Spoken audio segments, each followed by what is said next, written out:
حال ہی میں سابق اداکارہ سارہ چودھری نے ایک پوڈ کاسٹ میں شرکت کی جہاں انہوں نے شوبز انڈسٹری میں قدم رکھنے اور پھر کنارہ کشی اختیار کرنے سے متعلق تفصیلی گفتگو کی۔ اداکارہ نے بتایا کہ انہوں نے 2003 میں شوبز انڈسٹری جوائن کی تھی اور 2010 کے اوائل میں انڈسٹری سے کنارہ کشی اختیار کر لی۔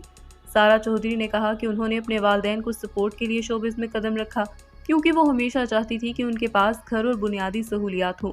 کریئر کے عروج پر شوبز انڈسٹری چھوڑنے کی وجہ پوچھنے کے سوال پر سابق اداکارہ نے بتایا کہ ان کے والدین ہمیشہ سے اسلام کی طرف مائل رہے اور ہمیشہ نماز و قرآن پر زور دیتے تھے۔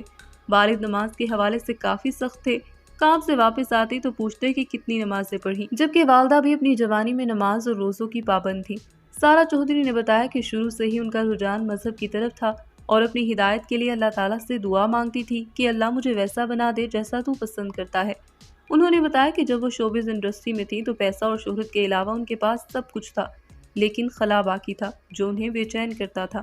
سابق اداکارہ نے بتایا کہ جب ان کی خالہ کا انتقال ان کی نظروں کے سامنے ہوا، اس واقعے نے ان کی زندگی تبدیل کر دی۔ انہوں نے بتایا کہ میں اپنی خالہ کے بہت قریب تھی، 38 سال کی عمر میں ان کا انتقال میرے لیے حیران کن تھا۔ ان کے انتقال کے بعد احساس ہوا کہ زندگی میں کچھ بھی ہو سکتا ہے، جس کے بعد میں نے شوبز انڈسٹری چھوڑنے کا فیصلہ کر لیا۔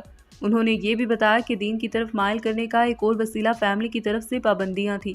میں جب ڈرامہ کرتی تھی تب بھی مجھے رات کو دیر تک گھر سے باہر رہنے کی اجازت نہیں تھی۔